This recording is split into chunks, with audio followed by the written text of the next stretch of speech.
Al-Fadi, c'est un créateur africain, c'est un artiste qui est un métis entre sa maman est d'origine marocaine depuis longtemps et son papa est d'origine nigérienne. Mais ma maman qui est d'origine marocaine, elle a grandi à Tombouctou, née à Tombouctou. Donc elle est malienne, voilà, et mon père est nigérien. Donc c'est une manière de pouvoir montrer quand l'islam a été apporté par les Arabes pour amener dans ce sont nos parents, nos grands-parents qui sont venus pour amener cette histoire qui est une très belle histoire d'amitié entre le monde africain noir et le monde marocain. Donc mes parents, c'est des grands commerçants, c'est des gars hafr Qur'an, c'est des grands cheikhs. Mon grand-père est Cheikh Sidi Ahmed Agada, qui est un wali, un grand wali, qui est enterré à Arawan. Arawan, c'est mon village du côté de mon père, à Tombouctou Arawan, qui est une ville très très proche de la Mauritanie et du Maroc, où ils revendiquent leur marocanité au niveau du côté même de mon père. Et ma maman, elle est chlouhia. Donc on a grandi entre le Niger et le Mali, et qui sont nos pays où du côté de nos papas, c'est des Nigériens et des Maliens aussi, parce que nos parents marocains d'origine, depuis qu'ils ont rencontré, ils ont vu ces pays depuis 300 années, et ils ne connaissent pas le Maroc parce qu'ils ont voulu démontrer leur marocanité, parce qu'ils étaient très proches de Tindouf à l'époque, mais quand Tindouf est devenu algérien, ils ne sont plus repartis. Ils sont restés sur le continent africain, ils ont fait leur commerce, ils ont fait leur budget, ils ont fait leur argent. Je suis devenu artiste parce que mes parents musulmans n'ont pas voulu qu'Al-Fadi soit à la mode. Ils ont voulu que je sois un hafid Qur'an aussi, que je sois un musulman, ou que je travaille dans un domaine qui n'est pas un domaine de la mode. Mais moi, ce qui me plaît, c'est le domaine de la mode. Mais j'ai fait un doctorat en tourisme, machallah. Un doctorat en tourisme, en hôtellerie. J'ai travaillé pendant 7 ans comme directeur général du tourisme de mon pays. Machallah, 7 ans, pour développer le côté tourisme et le côté vision de nos pays par rapport à l'Europe. Doctorat en France, ah oui, en France. J'ai fait un doctorat en France dans le domaine de la mode, du tourisme. Et après, comme mes parents ont refusé que je fasse la mode, le soir, je faisais des cours de mode, parce que j'aime ça. Je trichais, mes parents m'ont dit non, c'est pas un travail de garçon, c'est un travail de femme, la mode. Ils n'ont pas compris. Mais comme c'est des grands marabouts, c'est des cheikhs. Et après, quand j'ai fait la mode, ils ont compris que ma mode est une mode qui doit aider les autres. La famille était Non, la famille était à Tombouctou et au Niger. À Tombouctou et au Niger. Et après, quand j'ai eu le bac, je suis allé en France. Quand je suis allé en France, les parents étaient au Niger et moi je suis parti pour étudier. Donc je faisais la mode le soir, en cours de soir, et je faisais le tourisme le matin. Et je ne veux pas que mes parents apprennent que je fais de la mode parce qu'eux ils n'aiment pas. Mais quand j'ai eu mes diplômes de mode, j'ai caché. Mais j'ai continué à travailler avec les grands couturiers français, avec Yves Saint Laurent, avec Paco Rabanne, avec Gucci, avec tous les grands. Je travaillais avec eux à l'époque, quand j'étais petit. Tous les mannequins me connaissaient parce que mon travail de la mode, le travail de la broderie, de la culture dans l'art, ça me plaisait beaucoup. Mes parents me disent non, c'est haram, il ne faut pas aller faire ça. Mais à un moment donné, bon, je leur ai expliqué que c'était un travail des hommes. Aujourd'hui, ce sont les hommes qui font la couture et ce sont les hommes qui font la cuisine aussi. Les plus grands cuisiniers, c'est les hommes. Et bon, Allah yarham, après, ils sont décédés entre-temps. Et moi, je suis rentré au Niger. J'ai travaillé pendant le tourisme. Mais après, comme j'avais mon diplôme de mode déjà, à un moment donné, je me suis dit non, ça ne me plaît pas ça, je veux balancer sur la mode. C'est comme ça que j'ai créé la marque Al-Fadi. J'ai créé la marque Al-Fadi en 83. Voilà, en 83, j'ai créé la marque Al-Fadi.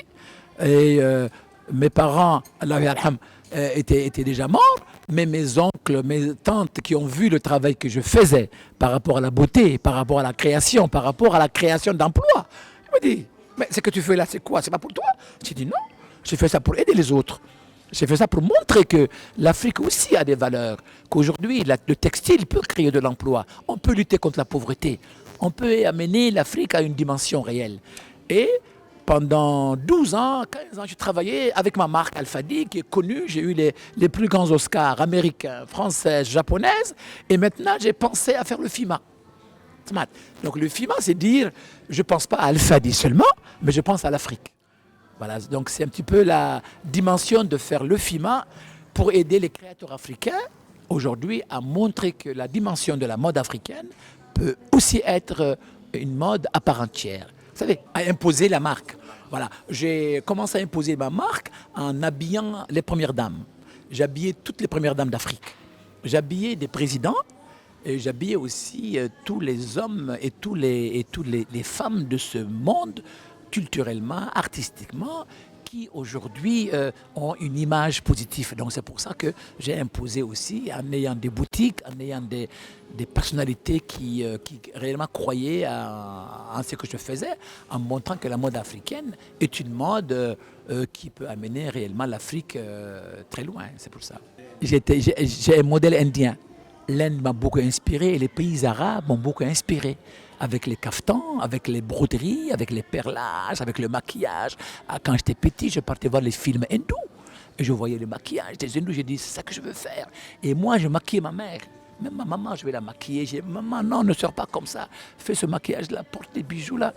C'est une chose qui doit amener les Africains à comprendre que la mode est une industrie aussi, qui peut aider, qui peut créer de l'emploi. C'est un petit peu le combat que je mène et je m'inspire beaucoup de l'Afrique, un peu de l'Europe. C'est quand j'ai eu le bac que je suis allé en Europe que j'ai commencé à m'inspirer de Yves Saint Laurent, de Pierre Cardin, de Givenchy, que j'ai rencontré, que j'ai vu, parce que je voulais être comme eux. Oui, c'est moi qui brodais. À l'âge de 12 ans, c'est moi qui brodais. J'habillais les poupées. Les poupées. C'est moi qui habillais, j'avais des poupées.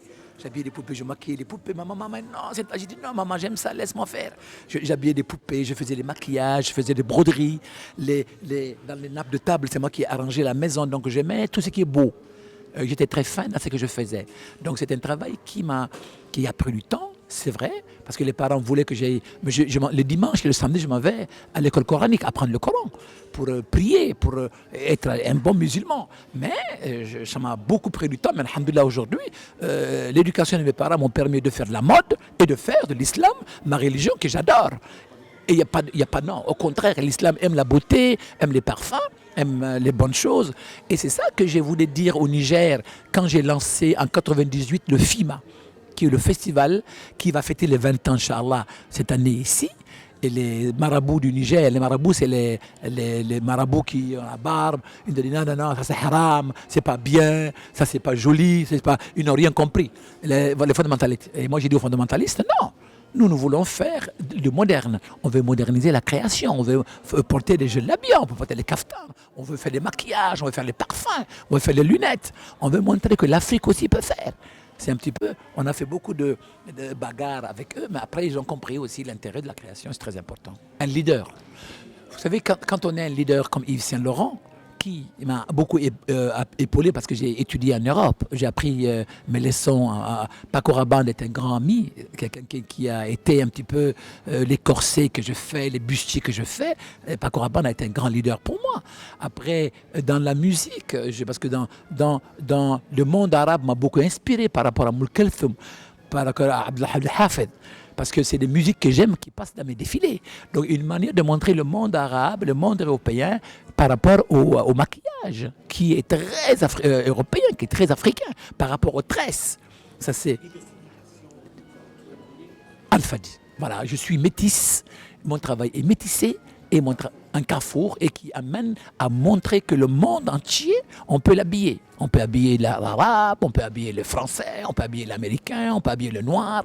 Donc pour montrer que l'Afrique a eu beaucoup de chance et l'Afrique est un carrefour. C'est le berceau de l'humanité. C'est une chance que l'Afrique a. Aujourd'hui, ma population ciblée, c'est de montrer que l'Afrique aussi est créateur. Aujourd'hui, la population ciblée, c'est de montrer qu'on a aussi une chance d'avoir des créateurs. Dieu, seul qui crée. Dieu, Allahu Akbar, il est seul qui crée. Mais aujourd'hui, la création peut aider l'Afrique. La création peut amener l'Afrique à un niveau international. Si aujourd'hui, on a eu la chance, Inch'Allah, de faire le FIMA sous l'égide de Sa Majesté le roi Mohamed VI, que Dieu l'assiste, qui a compris l'intérêt de la création, c'est un petit peu une image que le monde entier est en train de montrer que l'Afrique peut créer. L'Afrique peut s'habiller, on peut porter les vêtements signés des couturiers africains, on peut mettre un parfum d'Al-Fadi, on peut porter des sacs qui est signé Al-Fadi. On peut porter des chaussures signées Al-Fadi. On a besoin de ça. Ce n'est pas que l'Europe qui va tout nous amener. On est ensemble. Mais aujourd'hui, il faut que le monde arabe, qui porte les djellabia, qui porte le foulard, tout ça, on va le faire. Aujourd'hui, les Européens ont commencé à signer. Avec Dubaï, avec le Qatar, avec le monde arabe, à signer le djellabia, à signer le boubou. C'est nous qui devons le faire. C'est notre travail à nous. On ne peut pas. C'est un gros marché qui est en train de partir aujourd'hui. Donc, d'où l'intérêt de faire de ce festival que nous faisons un grand nombre de créateurs, parce que c'est mon combat que je mène depuis le départ. Mais en Afrique noire, on n'est pas compris. Parce que les Africains, nos politiques ne comprennent pas l'intérêt réel de la mode. Parce que la mode est une éducation, est une culture, est une manière de montrer que pourquoi l'Europe a réussi dedans. Pourquoi l'Amérique a réussi dedans? Pourquoi pas l'Afrique? C'est pour ça que le combat que nous menons, c'est on doit donner une dignité à l'Afrique par rapport à ça. Au départ, c'était beaucoup de riches. Moi, j'ai habillé Kadhafi, même. Moi, j'ai habillé tous les présidents. Kadhafi, c'est moi qui l'ai habillé. Ah oui. J'ai habillé Bongo. J'ai habillé j'ai habillé tous les présidents. J'ai habillé leurs femmes. J'ai habillé les grands. J'ai habillé Madame Mitterrand. J'ai habillé Madame Bill Clinton. J'ai habillé beaucoup que j'ai habillé. Mais tous ces gens, ils sont des riches. Mais aujourd'hui, Al-Fadi est ciblé aussi pour rentrer dans la rue, pour habiller le plus simple. Al-Fadi prêt-à-porter. Il y a la couture, il y a le prêt-à-porter, il y a le parfum, il y a les sacs, il y a les jeans Al-Fadi. Donc, pour montrer l'exemple qu'on doit avoir une image et une marque africaine. L'Afrique doit avoir une marque. Kadhafi, Allahu yarham, a voulu mettre 30 millions de dollars dans la marque Al-Fadi. Bongo, pareil, pour montrer qu'on doit développer le prêt-à-porter africain. Et le Maroc est l'essence même de ça. Parce que les Marocains, depuis 50 ans, ont compris ça. Parce qu'avant, tous les grands couturiers aujourd'hui produisent au Maroc. Avant. Pierre Cardin, mais après la Chine est venue, après beaucoup de pays européens sont venus et ils ont pris le marché. Donc c'est pour dire d'où l'intérêt avec le FIMA de revenir encore au Maroc, de montrer que la jeunesse veut travailler. Et puis la mode que nous faisons aussi, c'est pour stabiliser les jeunes avec l'immigration. On ne veut pas que les jeunes fuient. Parce qu'il y a beaucoup de travail dans la création. On peut créer 100 000, 200, 300 000 emplois dans la mode. Mais il faut que les politiciens, il faut que les gens qui ont le pouvoir puissent stabiliser et donner une chance à ces jeunes de créer de l'emploi et de rester chez eux. C'est une manière de montrer qu'on a une chance d'avoir aussi un pays comme le Maroc qui a compris ça et qui est en train de faire. Et qui aujourd'hui, peut-être qu'ils n'ont pas eu les grands créateurs qui est rassembleur, ils n'ont pas eu de grands banquiers qui ont compris, mais machallah, j'ai vu ce qu'Atijara Wafa Bank est en train de faire au niveau de l'Afrique, ce que Banque Populaire est en train de faire au niveau de l'Afrique, ce que Banque Populaire est en train de faire au niveau de l'Afrique, of Africa. Ça, c'est des choses qu'il faut encourager, mais dans la création, mais dans l'art. Ils font beaucoup dans l'hôtel, ils font beaucoup dans les bonbons, ils font beaucoup dans l'investissement avec les politiques africains, mais il faut qu'ils s'investissent aussi pour développer l'art et la culture, c'est très important. Je suis allé à un grand salon qui s'est passé à Marrakech la semaine dernière. J'ai rencontré une banque, et je suis allé le voir, ils sont magnifiques. Ils s'appellent Banque Populaire. Il m'a dit, on est en Afrique, j'ai vu. C'est beaucoup de banques, les banques atlantiques qui ont été achetées, et c'est Banque Populaire, et là-bas maintenant. Le patron m'a dit, nous, on est le banque de la mode. J'ai dit, ah bon, mais comment vous pouvez me le prouver? Il m'a dit, demandez la MIT. Il m'a dit la MIT est au Maroc, nous finançons la MIT, on est le sponsor officiel de la MIT. Ça, j'ai aimé. Ça, c'est une banque qu'on doit encourager parce que je crois que quand dans la création, donc je produis beaucoup de mes matériels ici, de mes produits. J'ai rencontré des hommes et des femmes qui sont satisfaits par rapport au Maroc. Pour nous, c'est très important. Mais le plus important que l'Afrique noire, l'Afrique d'où je viens, aussi est très mode, très fashion. Les grands noms des couturiers sont en Afrique. Sont au Niger, sont en Côte d'Ivoire, sont au Togo, sont au Sénégal. On s'est investi beaucoup pour développer l'image de la création en Afrique noire. On est en Afrique aussi, mais en Afrique subsaharienne, la mode a une portée incroyable parce que les gens aiment ça. Voilà. Au Maroc, ils font la production, ils font l'industrie sans avoir de noms. Parce qu'on n'a pas fait ça d'une bataille pour dire qu'on va faire deux noms des couturiers marocains, mais l'Afrique, on a fait. Et aujourd'hui, on a des grands noms en Afrique qui sont des noms comme Yves Saint-Laurent, comme Givenchy, comme Paco Rabanne, qui sont en Afrique noire. Donc on doit développer ça. Donc le Maroc m'a permis de faire une production de qualité, m'a permis de faire un travail de qualité, parce que le Maroc sait produire. On ne peut pas créer un produit sans faire la production de qualité. Voilà. On peut s'investir, on peut s'inspirer de tout ça pour faire du travail de qualité. L'investissement est que le Maroc aujourd'hui doit aujourd'hui s'inspirer de ce que le monde a fait, ce que l'Amérique a fait, ce que les États-Unis ont fait, pour s'inspirer de l'Andalousie, s'inspirer des Arabes, s'inspirer des Berbères, sortir des collections incroyables pour que les jeunes puissent être là et sortir des collections de qualité. La collection, ce n'est pas que des vêtements, c'est la décoration intérieure, c'est la bijouterie, c'est la maroquinerie, c'est la beauté tout simplement. Donc je crois que, étant aussi l'Afrique, les États-Unis d'Afrique, qui est en train de se préparer, qui a fait un travail incroyable, tout le monde peut prédire au Maroc, parce que le Maroc est prêt. Donc c'est l'union qui fait la force, c'est le combat que nous voulons mener aussi par rapport au Maroc. On est en train de construire la première université de la mode au Niger, une grande école de mode au Niger, pour former les jeunes dans le domaine de la création. Mais au Maroc déjà, il y a Casamouda, qui est une grande école qui est là. Ils ont une école magnifique qui est ici. Donc l'expérience entre les deux écoles va éduquer les enfants à mieux comprendre la création, à mieux comprendre la mode, à mieux dire que c'est un domaine qu'il faut encourager. On doit encourager les œuvres. La peinture, on sait aujourd'hui, machallah, il y a Wardan qui fait un travail de qualité avec Arcan Africa. Ils font un travail. On va faire venir des grands peintres européens pour mettre ensemble les deux. Nous, pareil. On va inviter aussi les créateurs français, américains, pour venir, pour montrer que l'Afrique, avec l'Europe, on est pareil. Ils ne sont pas plus forts que nous. Il faut que le Maroc, il faut que l'Afrique s'exporte, prendre des produits de qualité, donner la dimension à nos noms, à notre image, pour créer réellement la phase de la création, mettre la création et les noms des grands créateurs en haut pour qu'on puisse absolument être connu et aimé mondialement. Dakhla, parce que cette édition est la 20e édition. Dakhla, parce que le FIMA a toujours été aidé par Allahu Yarham Hassan II, qui a été un roi magnifique, qui a été un roi majestueux, qui a accompagné mon festival depuis 1998. Donc pour rendre hommage à sa majesté, que la paix soit sur le Hassan II, on est venu faire ça à Dakhla. J'ai écrit, j'ai rencontré le roi, j'ai écrit, il a répondu. Il était très content de mon choix. Non, à l'époque, oui. À l'époque, je suis venu ici. À l'époque, je l'ai rencontré, j'ai vu mon gouvernement écrit. Machallah, il m'a donné beaucoup de moyens. Il a donné 14 rotations d'avions, de marchandises, des tentes Al-Qaïda, 50 personnes qui sont venues au Niger en 1998. Et chaque année, chaque 2 ans, il envoie des moyens, de l'argent, les Gnawa, les artistes qui viennent au Niger pour fêter avec moi, pour montrer que le Maroc m'accompagne, parce qu'ils savent que nous aussi on est d'origine marocaine, parce qu'ils savent aussi notre amour pour le Maroc, pour la patrie. Donc ils viennent accompagner, et le Maroc et le Niger et le Mali, c'est un seul pays. Ils ont compris que c'est chez eux. Avant tout ça, c'était le Maroc. Hein. Le Niger, Tombouctou, c'était le Maroc avant. Hein. De Teoudani, Arawan, tout ça c'était une conception marocaine, une image marocaine qu'il faut comprendre. Ce n'est pas qu'aujourd'hui la colonisation a divisé les partis, donc on vient de là, on est fiers d'être marocain, on est fiers de comprendre que le Maroc est très ami à ces pays et cette coopération a été superbe. Donc Dakhla, parce que aussi je fais le festival dans le désert. J'ai commencé ça en 88 dans le désert du Niger parce qu'il y avait une rébellion, il y avait la guerre. Il y avait le nord et le sud ne s'entendent pas. Donc j'ai demandé à mes cousins du nord, laissez-moi faire un festival, laissez-moi montrer mon travail. Parce qu'on veut aider les Africains, on veut aider aussi la région à s'ouvrir. Et c'est comme ça que les Touaregs, les Berbères, les Chlouh, les Arabes qui se faisaient la bagarre avec le sud, avec les gens, ils m'ont dit ok, tu viens. Je suis allé les rencontrer dans toutes les régions, Inch'Allah. Ils ont dit c'est notre cousin Al-Fadi qui va faire la fête. Et ils ont tout arrêté.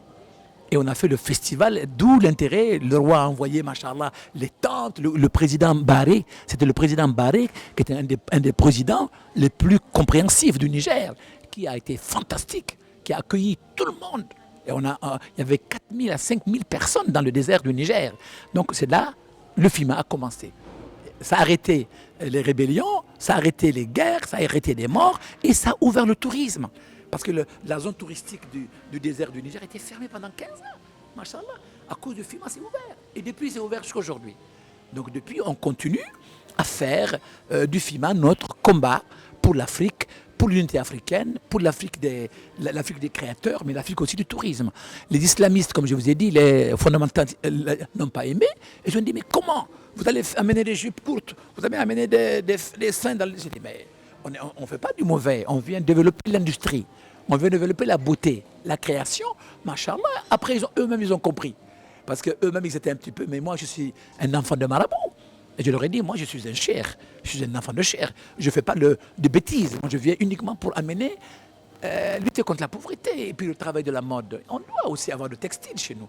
Donc, au fur et à mesure, voilà, le FIMA continue dans tout le Niger. Et c'est la première fois, machallah, que le FIMA sort du Niger. La première fois qu'on sort du Niger pour venir à Dakhla. Dakhla, parce que j'adore Dakhla. Je suis allé plusieurs fois, j'ai aimé, je suis tombé fou de Dakhla et je me suis dit, bon, Dakhla a besoin aussi qu'on fasse une campagne culturelle, artistique, parce que le côté politique se fait avec le Crâne Montana, mais nous, on fait le côté culturel. On invite la population de Dakhla à venir vivre. On ne cache pas le FIMA. On vit avec la ville, on vit avec la population, on amène les mlerfeux qu'on modernise, on amène la bijouterie, on amène toutes les tendances culturelles que Dakhla a pour les mettre en valeur. C'est ça le combat que nous voulons faire. On a la musique. Il y a des plus grands musiciens. Il y a Oum qui va venir. Il y a les grands musiciens de Mauritanie qui vont venir. Il y a Magic System qui va venir. Mais nous voulons montrer à la ville de Dakhla, on est venu pour leur apporter un plateau en or, pour leur montrer qu'ils ont une région belle, une région marocaine qui est la porte de l'Afrique. Donc c'est une manière de pouvoir amener les Africains ensemble. Il y aura plus de 25 à 30 pays qui vont être là, Inch'Allah, pendant ce festival à Dakhla. Je l'ai vu au Mali. Je l'ai vu au Mali pendant beaucoup de choses, et on a parlé de beaucoup de choses. Un homme extraordinaire qui est de qualité supérieure, qui a compris l'Afrique, qui aime l'Afrique et qui nous aime nous autres. C'est un petit peu le combat qu'il mène, c'est un combat de montrer que l'Afrique est un continent un seul et que son combat aujourd'hui culturel est très intéressant et très important pour lui. C'est un personnage exceptionnel. Bon. Oui. Bon, il porte mes vêtements aussi, donc c'est important qu'il est africain.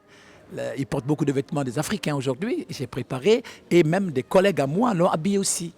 Donc Patéo l'a habillé, Alfadi l'a habillé. Donc aujourd'hui, c'est un roi qui est notre fierté. Et nos présidents portent ce que nous faisons, mais le roi a montré qu'il peut faire plus que tout le monde. Moderne. Ah non, chemise, costume en pagne avec nos couleurs africaines. Ah, il les porte. Marc Alfedi. Il les porte. C'était peut-être il y a 6 mois, 8 mois. Ouais, non, même. Après Patéo, il y a 1 an et demi qu'il a porté Patéo aussi en Côte d'Ivoire. Donc ça veut dire que le roi aime l'Afrique, il aime la jeunesse africaine, et il porte les vêtements, il porte mes chemises, il porte... voilà, je crois que même les cadeaux d'anniversaire, même des parents lui offrent des vêtements Alfadi pour qu'il les porte. Et il est fier de les porter. Et on est fier de lui. Parce que c'est ça le plus important, c'est que notre mannequin numéro 1, c'est notre roi. Ça, c'est important pour moi. La sagesse, le bonheur, l'Afrique qui grand. L'Afrique est pour nous, le combat de l'Afrique est pour lui une vérité. La région où je voulais faire le festival lui tient à cœur. Ça lui tient à cœur. Notre métissage au niveau de l'Afrique, et c'est le vrai métissage, c'est ça le Maroc. Le Maroc, c'est le Marocain, mais c'est aussi le Maroc de l'international, et c'est la diaspora aussi le tient à cœur. Donc c'est appuyer, c'est éduquer les enfants, c'est amener le Maroc à être encore beaucoup plus grand, mais en étant avec ses pays frères et sœurs africains. Voilà. Après, il y a eu d'autres ministres qui m'ont écrit, qui ont été superbes, qui ont été des ministres incroyables, qui ont compris l'intérêt de la création. C'est ça, c'est le plus important pour moi. Ce n'est pas ma rencontre, c'est uniquement le Marocain qui l'intéresse. Mais que je suis très fier d'eux. Ils doivent comprendre qu'aujourd'hui, l'industrie de la création peut aller beaucoup plus loin que tout ça. Que l'industrie de la mode peut aujourd'hui créer de l'emploi. Ils doivent se stabiliser, ils doivent rester chez eux, ils doivent s'aimer. La jeunesse africaine doit se donner la main. On a 54 pays, machallah. On doit se donner la main. L'Union africaine que le roi prône, que nous prônons, est une union forte et bien.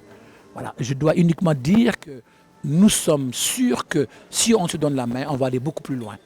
Mais si on est seul, on va aller, mais on va aller lentement. Voilà, et je suis fier d'être au Maroc et de montrer l'exemple de la jeunesse marocaine pour l'éducation, parce qu'on travaille aussi avec une grosse agence aujourd'hui, qui est l'agence marocaine de coopération internationale, qui aujourd'hui prône la jeunesse, prône l'éducation, et moi je suis fier de travailler avec cette grosse agence, qui est une bonne agence pour l'Afrique. Donc je dis à la jeunesse, l'éducation et la mode et la création fait partie de l'éducation. Il faut aimer, il faut que les parents acceptent, laissent les enfants qui veulent faire de la mode le faire.